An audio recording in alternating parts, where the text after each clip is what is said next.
Welcome to the Phillip Jordan Show, your home. You're listening to the Phillip Jordan Show.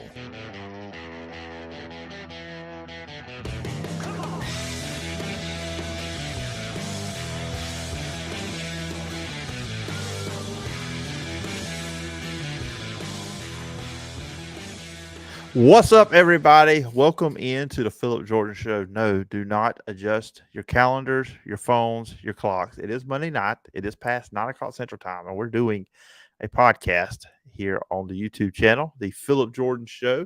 We're going to be doing something different here. We're going to bring you some little Monday night weekend observations and some other fun stuff. You see at the top, we're going to do a quarterback draft, college football quarterback draft. And I have a co-host that is waiting patiently for me to bring them back onto the screen. Before we jump into all that, let you guys know you can find me in the podcast.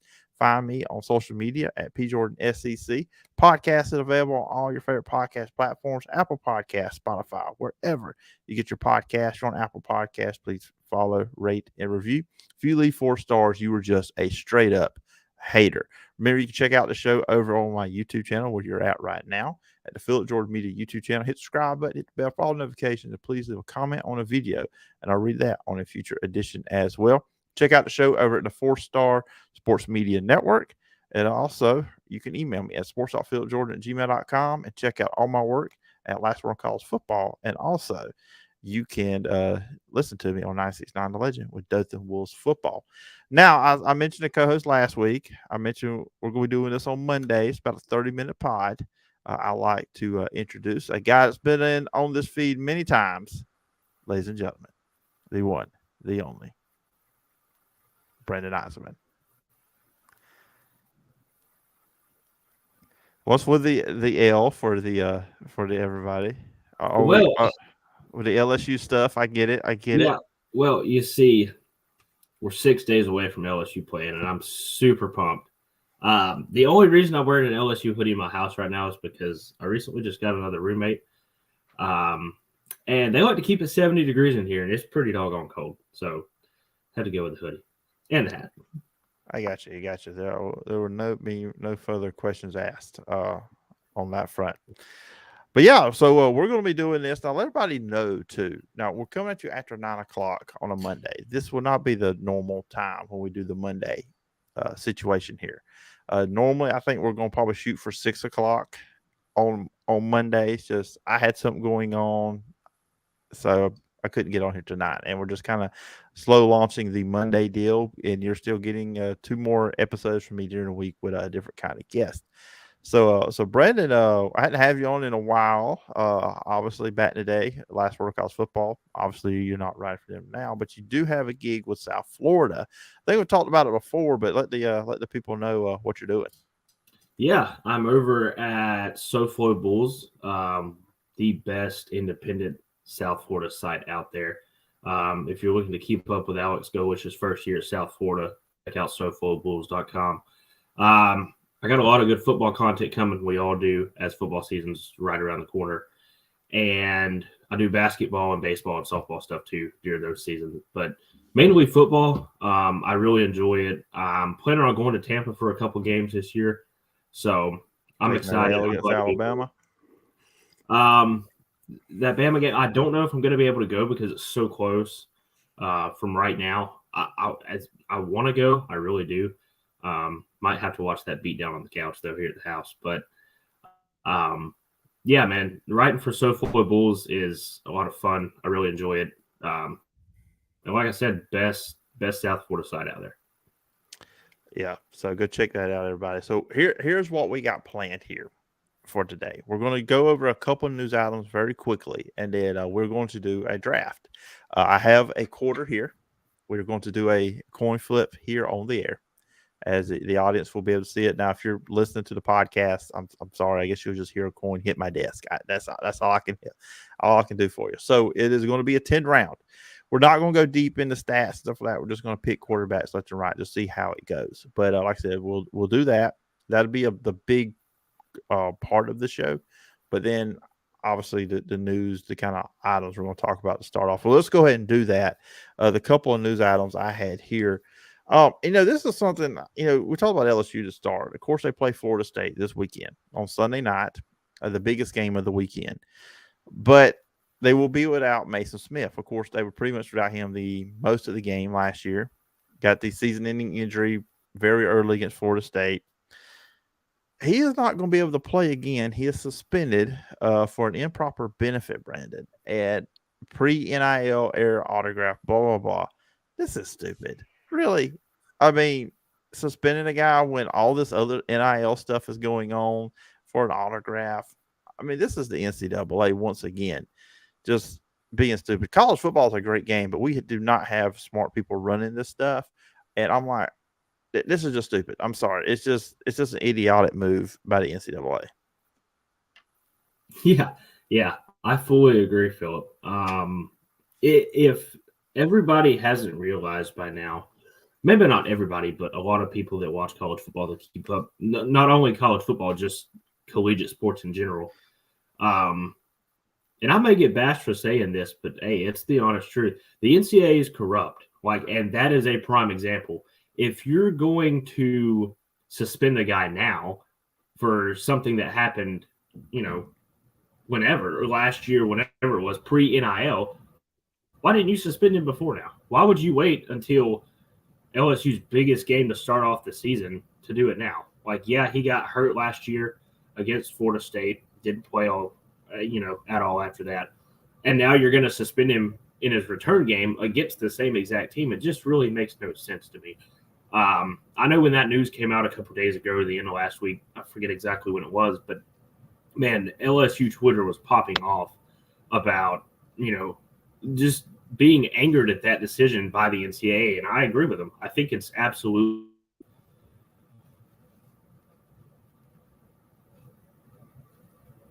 Yeah, it is. And, I almost lost Brandon for a second there, but he seems to be back. But yeah, it's a stupid move, and it's going to hurt LSU this week. I mean, it sucks for them. I mean, it's just in this era of NIL and everything, improper benefits. There's no such thing as improper benefits anymore. There's NIL. I mean, they're proper benefits now, I guess you would say. The ACC.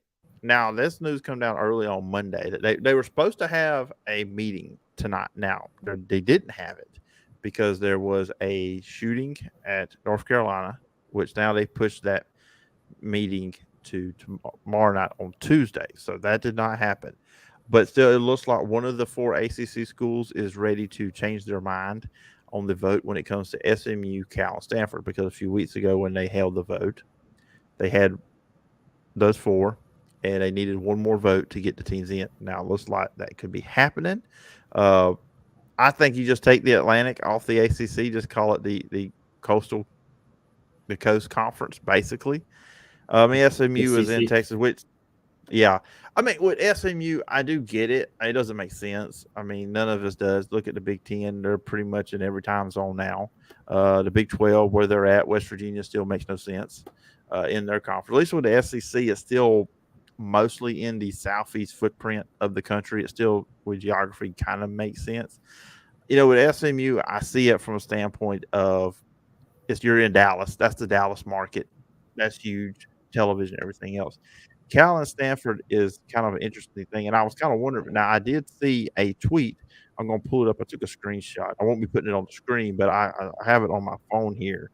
Brett McMurphy, which I'm sure he took this from somebody else and is claiming it to be his own.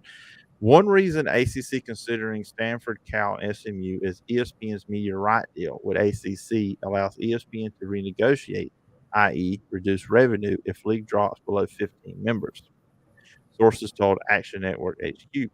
With potential future departures of FSU, Clemson, and possibly others, ACC considering P5 schools now as opposed to G5 schools later to maintain required membership number. So this looks like the ACC is okay.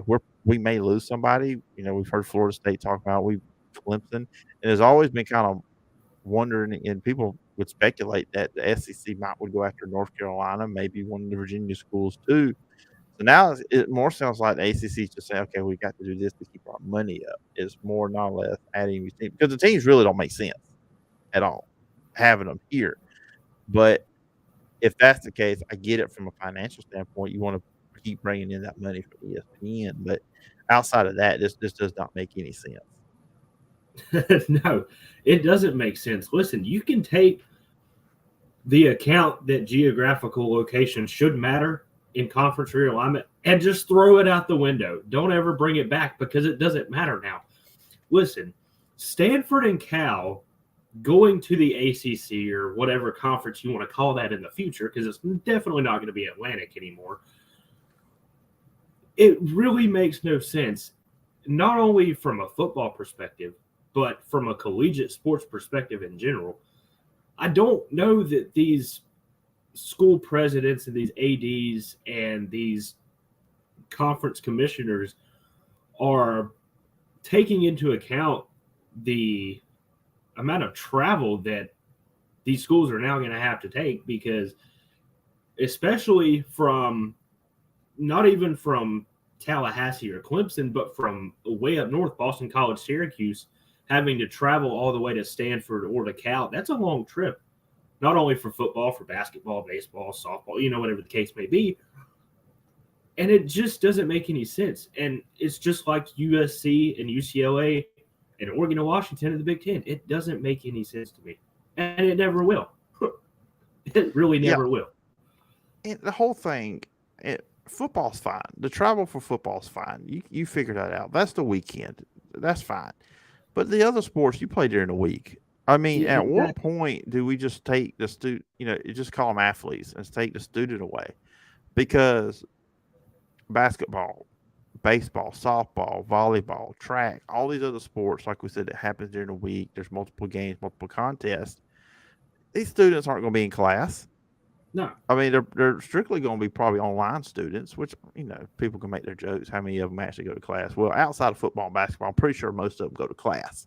It's a little bit different there. But it's just, and that's the thing. I think, and honestly, you're putting a lot of stress on the student athletes because, okay, you're saying, okay, we want you to be a solid student, 4.0 grade point average, all that stuff. But we're also going to ask you to travel cross country multiple times, put more stress, and have less sleep on you. Because let's be honest, and when you're traveling and you're staying other places, you're on a plane, you're in a hotel, whatever, you're not sleeping like you normally would if you're in probably your dorm room or your apartment at your normal bed. So you're also putting extra stress, less sleep on these student athletes. I think, once again, football will be fine, and really men's basketball probably too as well. But it's just the other sports. I think you're asking too much of these athletes. Yeah, certainly. And you were talking about Stanford, Cal, and SMU obviously being the three that are more than likely, going to get voted into the ACC. And I fully understand bringing in SMU strictly because of the market they're in. Dallas is a huge market, TV revenue, merchandise sales, recruiting. I mean, it's a big market there, especially in the state of Texas. But throw that aside for a minute. The ACC really couldn't find another Group of 5 program better than SMU to bring in. I'm just asking a question. I mean, I get it. You're trying to add in, more revenue for the conference to avoid Florida State, Clemson, Miami, North Carolina, whoever from leaving. I get that. And Dallas is a good market, but I think maybe even strictly from a football perspective, I think there's better teams that are geographically located a lot closer to that conference that would have made more sense. Yeah. Now I'll give SMU this. They've got deep pockets. I mean, that's why they got the death. That's why they got the death penalty back in the 80s when they did too. But they got deep pockets in Dallas. So we'll see. We'll see how it all shakes out. Of course, Tuesday night. So there will be a pod later in the week. So perhaps I'll have to bring some more information to probably the Thursday episode. But we'll see on that one. Week 0 was this past weekend. I say it was meh. I mean, it was nice to see the games, but pretty much every game I watched was not entertaining. I mean, Notre Dame blew out Navy. I figured they would blow them out, but I mean, Sam Hartman and the run game. I mean, look, we'll judge them in a few when they play some legit teams with Notre Dame, but they're impressive there.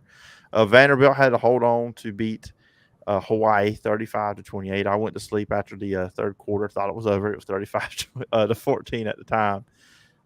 So really, outside of that, it wasn't nothing there. wouldn't.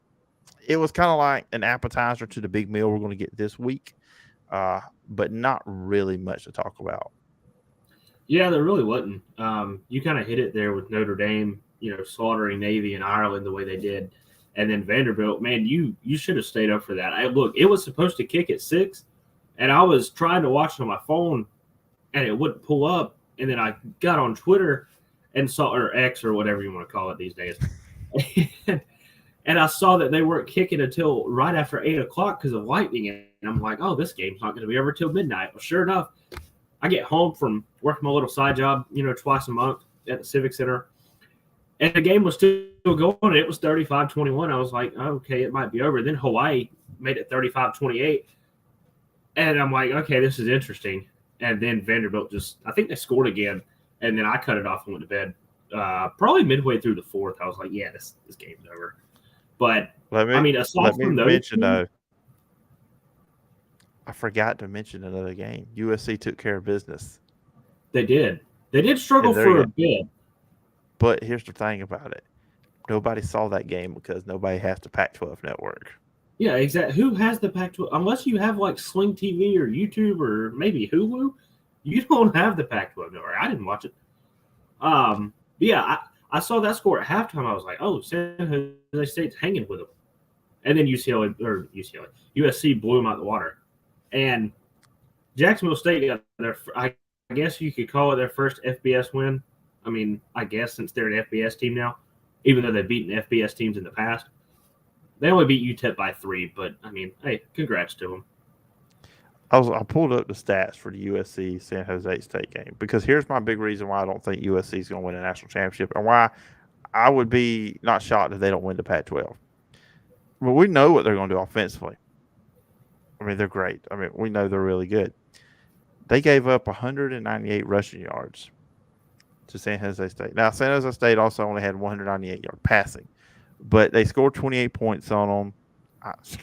Time of possession. San Jose State had the ball 31 minutes. USC had it about 29. So I'm just saying I don't feel inspired by that defense. If you're giving up that many rushing yards to San Jose State, and no disrespect, I'm just saying USC should not be doing that. Here's my thing. Lincoln Riley at Oklahoma, they never had a good defense. We saw it happen when he got in the playoff. They couldn't stop Georgia. They couldn't stop LSU. Remember that one, the Jalen Hurts deal. They just couldn't stop anybody because they're not physically dominant up front. And it seems to me it's going to be the same thing here.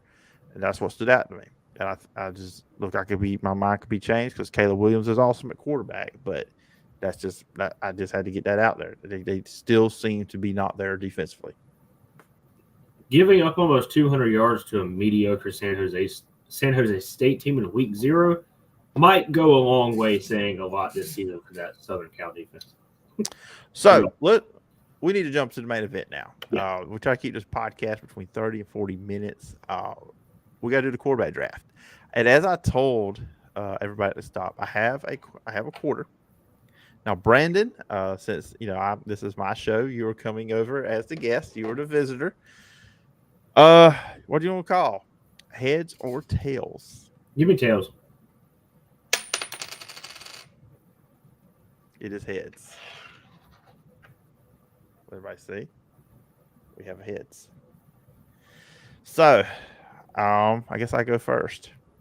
So, I wish I had the NFL draft, little sound effect, but I don't. So, we're just going to go with what we have. With the number 1 pick in the college football quarterback draft, without a doubt, I am going with Caleb Williams, quarterback USC. Just what he can do with the ball. He's a magician. He has some Patrick Mahomes ability to him. He's the best quarterback in the country. He's not going to Heisman again because they're not going to give it back to back, but he's my number 1 pick in our quarterback draft. All right. My first pick, I'm going to go with Drake May, North Carolina. I was expecting some Jordan Travis. I almost went Jaden Daniels, but Drake. I mean, Drake May's better, dude. Kind of hard not to go with me. All right, second round, I am going to go with another Pac-12 quarterback. No.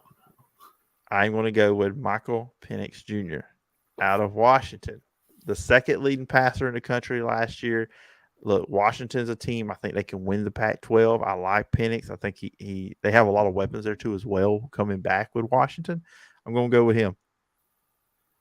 You just took a guy off my board. Are we able to make trades on this? I don't know how we do that with this situation. Okay. Anyway, with my second round pick, I'm taking Jaden Daniels.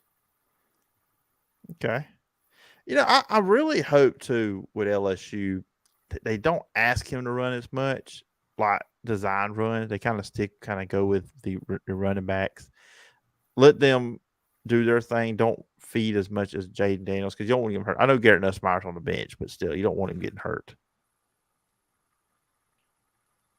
So at number 3, all right, the third pick in our quarterback draft, I am going to go with Jordan Travis. That's my next guy. Did I steal another guy from you? You literally just took my pick, but it's okay. Well, you could have picked him at number 2. Yeah, I like how he's improved every year because his first year at Florida State, really first 2 years, he was a runner. That's basically what he was. He was a running back that threw the ball occasionally. But now, man, he has improved as a passer. He is tremendous on that side. So I'm going to go with Jordan Travis, and I really think he is a guy that I could see in the top 3 of the Heisman this year. I'm going to take Sam Hartman out of Notre Dame, my next pick. Sam Hartman. He played really well. I had him high on my list. So I want everybody to know behind the scenes what happened here. I went through and I just ranked 20 quarterbacks. Well, I'm only picking 10, I ranked 20. And I actually have, and it kind of lines up because he's the 6th pick overall. I had him ranked as my number 6 quarterback. But now we get into pick number 4. And we do have a comment. My uncle chiming in. First, he accused of me of not being legit with the coin toss. I guess I should. Okay, here's the same coin. That was heads. Everybody see it? Tails. Just want to prove legitimacy of this show. And then he also had that. So I guess he was thinking I should pick Bo Nix because no one has. Bo Nix is still not had. He's still on the board. So, anyways, if you're watching or leave a comment, if you're watching after the replay, just leave a comment or on Apple Podcasts, leave a review with your quarterback ideas. So next up, as my number 4 pick, I'm going to go with the Texas Longhorns, Quinn Ewers. I think he's going to have a big year. I do. I think the Arch Manning talk probably make push him more. I think he had some inconsistencies last year. Also got hurt. I believe if he plays the whole game, Texas beats Alabama last year. So I'm going to go with Quinn Ewers as my number 4 pick. I did not have Quinn Ewers on my draft board here. Sorry, Texas. You're fired. My next pick, I'm going to take Joe Milton out of Tennessee. Okay. Joe Milton. So I have him on my list here, but I did not have him anywhere near that high. So that's a cool pick. Look, he could have a big year. He's got the cannon of an arm, and we know the arm talent is there. So that's a good pick. I think that's one probably not a lot of people would have expected at that point. So at number 5, we're at to beat the halfway point here. My 5th pick, Bo Nix. Bo Nix is in for another big year, I believe. We'll see how it goes. Can he be in there in the Heisman? I know Oregon's really pushing it with the billboard there in New York. So I'm going to go with the former Auburn Tiger, current Oregon Duck, Bo Nix. All right, my next pick, and Phillip, this is probably going to surprise you. I'm going to take Tanner Mordecai out of Wisconsin. Wow. I had him. You know where I have him ranked on my list? Probably near the bottom. 20. Come Him and Austin Reed were the two that I was fighting for that last spot there. So wow, that's a cool pick, and it's going to be interesting with Wisconsin because they're going to be running a new offense. They're going to be throwing it more. I mean, I'm sure that they're still going to run the ball because Luke Fickell wants a physical team, so you're going to see a running game. But with the spread in Wisconsin, it's going to be new seeing them running that style of offense. Now, so we're halfway there. So let's do a recap. My picks, I have Caleb Williams, Michael Penix Jr., Jordan Travis, Quinn Ewers, and Bo Nix. Brandon, the first half of it, has Drake May, Jaden Daniels, Sam Hartman, Joe Milton, Tanner Mordecai. So, out of all fairness, we're going to flip it. You get to start the second round. Okay. All right. With my first pick in the second round. Well, the second half. My bad. Second half. Yeah, second round, second half. Same thing. I'm going to take Riley Leonard out of Duke. Okay. That, I've talked to some people here on the show about the ACC, and they a lot.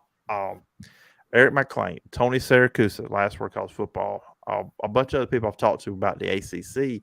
They think Duke is not a team necessarily that will win the conference, but can be a dark horse, like 4 or 5 to be in the mix there, the top half of the conference. And Riley Leonard is a big reason why. So yeah, that's a pretty cool pick. I'm trying to see where I had him ranked in my list. You know what? I didn't. He didn't make my top 20. Oh, wow. So number 6, I am going to go with the third SEC quarterback to come off the board. I'm going to go with KJ Jefferson. Keep stealing my picks, man. What KJ can do. It's going to be interesting with them because with Danny coming in now as the new offensive coordinator returning. We know we're going to run more pro style sets under center with Jefferson. So we're interested in him. But yeah, I'm going to go with KJ Jefferson as my number 6 pick. All right. My number 6 pick, man, toss up here. Me 7. 7, yeah, sorry. I'm going to take Spencer Rattler out of South Carolina. Okay. I see. I had him ranked 17th on my board. He was 10th on mine. I didn't put him in any particular order. I just kind of wrote him as I thought about him, so. And he's so low on me for me just because you don't know what you're gonna get. The inconsistencies. Which Rattler are you going to get? For me, at my number 7, I'm gonna go with JJ McCarthy out of Michigan. He wasn't even on my board. I think he's gonna have a big year. He really showed what he was capable of as a passer against Ohio State and in the playoff game, even though they lost against TCU. The pick 6 is what cost them in that one. I think he's going to have a big year. Blake Corum will be back at running back. They got some receivers back. I think this is the best team Jim Harbaugh has had at Michigan. So I think J.J. McCarthy is a guy that could be a dark horse Heisman contender too as well. So that's where I'm going to put him at number 7 on my quarterback draft. All right. My number 8 pick, I'm going to go Jalen Milroe out of Alabama. Now, even though we don't know who's starting in Tuscaloosa, I think it's going to end up being Milroe, and his numbers were not that great last year. He only threw for 297 yards, 5 touchdowns, 3 interceptions. But he's going to have a whole season now. His ability to run the ball is immaculate. He's great at running the ball, scrambling outside of the pocket. And if he goes in the first game and through the season and continuously progresses week by week, I think Bama could possibly exceed people's expectations. I have them going like 8-4, but that's just because I'm an LSU fan and I don't like Alabama. But yeah, the unbiased portion of the show is Brandon Knight trying to keep this thing down. My unbiased pick for Bama would probably be like 10-2. But I mean, well, I've got to finish second in the West, so there's that. So Milroe wasn't even on my list. I don't even have to mark anybody off. So coming in at my number 8 pick, I'm going to go with surprise pick here, a Sunbelt quarterback, Don't do it. Grayson McCall. He was number 18 on my board.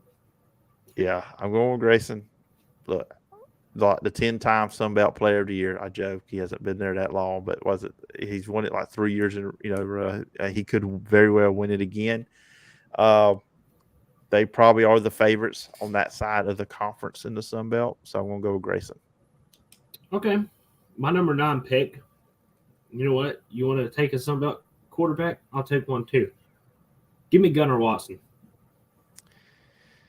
Well, I did not have him on my board. I have another Sunbelt quarterback from the state we live in on my board. But I had Carter Bryant on there too, but I mean, if I'm being biased yet again, I don't like South. And Troy's winning the division. So go Trojans. So at number 9 for me, I am going to go with Devin Leary, quarterback at Kentucky. Now, he got hurt last year, and then he didn't play great, but the year before, he had a great year. And going into last year, he was a preseason pick in the ACC to be ACC Player of the Year at NC State. And with Liam Cohen coming back, I think they're going to be solid. They got the running back from Vanderbilt. They got some good young receivers. Offensive line should be okay. Defense will be really good. I think Kentucky's going to have a bounce back and have a 9 or 10 win season potentially. And Devin Leary is going to be a big part of that. So I really like what he's able to do. Yeah, my 10th and final pick here is probably about to make you fall out of your chair, Phillip. But I'm taking Gary Bohannon out of South Florida. And quickly, before all the UTSA fans decide to come after me taking Bohannon over Frank Harris, I'm not basing this off of their potential to win X amount of games or win the conference. I'm basing this solely off of play. Now, Frank Harris is good, but with Alex Golesh now at South Florida and the staff that he's built and what they're to be able to do, I think Bohannon is about to have a solid year, barring any injuries like last year. Okay. Now, I told you before we recorded, I wrote down probably 30 quarterbacks. So about 10 didn't make the cut. He was one of them. And he was solid at Baylor. People need to remember that. He was solid at Baylor. So with my 10th and final pick, Mr. Irrelevant of hitter. So I picked a Sunbelt quarterback earlier. I now have an AAC quarterback I'm about to pick. Michael Pratt, quarterback for Tulane. I forgot about Michael Pratt. Tremendous passer. He was mentioned in the transfer portal. Rumors after last season. He's a good runner. I like him. I think Tulane has a good shot of winning the conference once again, especially with the departures that went over to the Big 12. So, yeah, I'm going to go with my final pick, the final pick of our quarterback draft, Michael Pratt from Tulane. Man, I left a lot of good quarterbacks out. So I'll go ahead and read my quarterbacks that did not make this pick. And Cam Rising of Utah, he was the highest ranked guy I did not pick. Will Rogers, and the reason why Will Rogers, say that 10 times fast, did make it because I don't think the offense is going to be as good because they changed everything around and look the Mike Leach side of things. Cade Klubnik was one I did not pick. Carter Bradley from South Alabama, that's one. And Tua's brother, Talia, at Maryland was one that also didn't make the cut for me. You took Bo Nix, so I won't count him. You also took KJ Jefferson. I'm not going to count him. I left out DJ Uiagalelei at Oregon State. Cam Rising was another one. Carson Beck at Georgia. Jeff Sims at Nebraska. Don't ask questions. You took Devin Leary from me. You took Grayson McCall. I also had Tyler Buckner, Graham Mertz. Again, don't ask questions. I don't know why I put Graham Mertz down.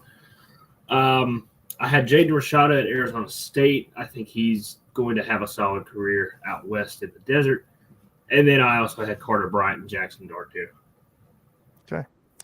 which I don't think Jackson Dart's the best quarterback on the roster, but it looks like he's going to be the starting quarterback. They've got like 15 quarterbacks, man, it seems like. It's crazy. It's crazy. So that's going to do it there. We talked some NFL stuff, but we're hitting about 35 minutes. So I think it's a good spot to shut it down, which, like I said, anybody checking us on YouTube or just a podcast, we'll be doing this usually at 6 on Mondays. We just did it late here because on the first one, just because I had some stuff going on. But Brandon, before we get out of here, tell everybody your socials, where they can find you. Yeah, you can find me on Twitter at Eisman, again, X, Twitter, whatever you want to call it, at Eisman. You can also find me over at SoFloBulls.com, covering South Florida football, basketball, baseball, softball, all that good stuff. And over at the Sixth Year podcast every Thursday, except for last week, we had some things come up late in the day last Thursday.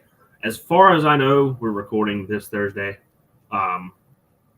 The real first true night of college football, if you want to call it that, with Florida and Utah and a bunch of other games. But that's on Facebook Live every Thursday in between 6 and 7 Central Time. Just search up the Sixth Year podcast and you'll find it right there. All right, everybody, I know you can follow me at social media at PJordanSEC. The podcast available Apple Podcast, Spotify, wherever you get your podcast. If you're on Apple Podcasts, please follow, rate, and review. Leave 4 stars. You are just a hater. You check out the show over at the 4-Star Sports Media Network, YouTube, right here, Phillip Jordan Media YouTube channel. Hit subscribe button, hit the bell for all notifications, and please leave a comment on a video. I'll also read that on a future edition as well. You can email me at sports.philipjordan@gmail.com and check out all my written work over at Last Word on college football. Brandon, it was fun. We'll do this again sometime next week. We haven't figured out the schedule with next Monday being a holiday. We'll figure it out. You guys will know it. You'll see it in your podcast feed or here on YouTube. But I'll be back with another episode Tuesday in the afternoon. Chris Lee from the Southeast 14 will be joining me on that one. Until next time, you've been listening and watching The Phillip Jordan Show. Thanks for listening to The Phillip Jordan Show.